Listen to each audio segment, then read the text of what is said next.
Hey guys, this is Jason Morris with the Facebook group Real Estate Agents That Really Work. Hey guys, if you like my videos, hit subscribe. I've got more coming to you. So why relying on your sphere of influence is not a good idea? So I see this all the time with real estate agents, and they think that, hey, if you got a big sphere of influence, that's a good thing. I hear agents say, hey, if you don't have a sphere of influence, it's hard to make it in the business.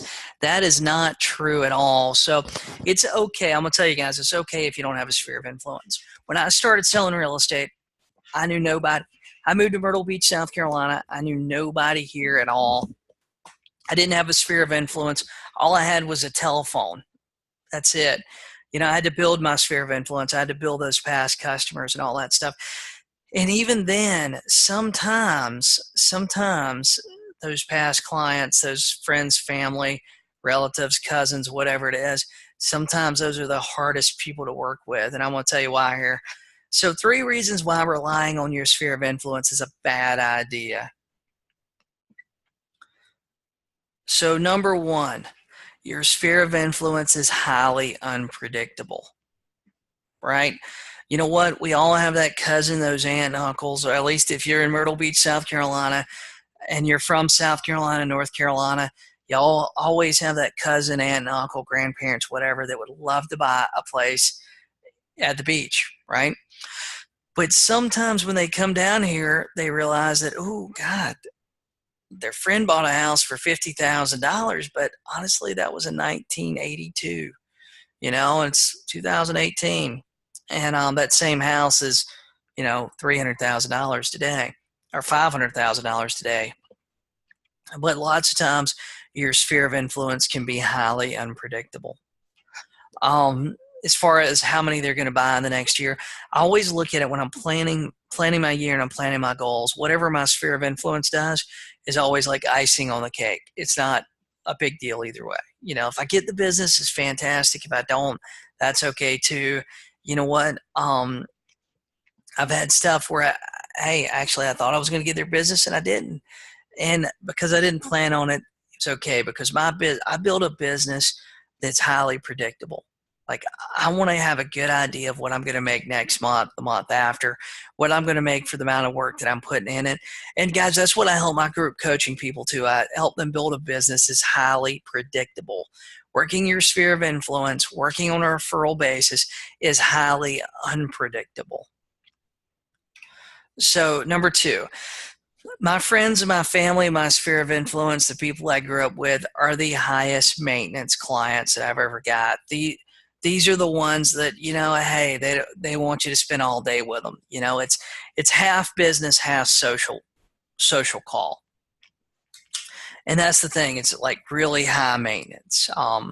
They're really high maintenance clients. And typically, I'll tell you the truth, typically my friends and family are the first ones to ask for the friends and family discount.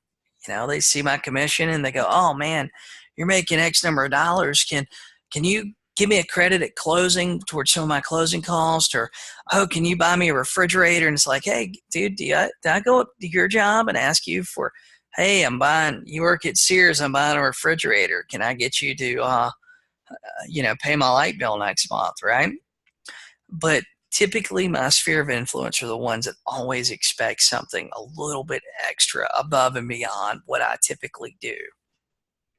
So number 3, I'm going to tell you this. This has happened to me in the past too. I've had close friends, close family members.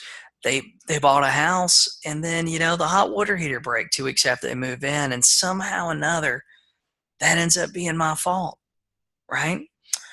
And a lot of agents that are doing this sort of business, they get really frustrated because of things like this. Hey, the air conditioner broke the week after they moved in, and because it was, a relative, a third cousin on, their aunt's side or whatever, crazy, they felt like they had to do something because that happened. Honestly, what should have happened is, hey, their client should have bought a home warranty. Their client should have got a home inspection, not just assumed everything was good, because they walked through and it worked that day, But sometimes working with and planning around that sort of business, sometimes there ends up being some bad feelings attached to it. So So guys, if you're looking to build a predictable business, remember, working a sphere of influence and working referrals is highly unpredictable.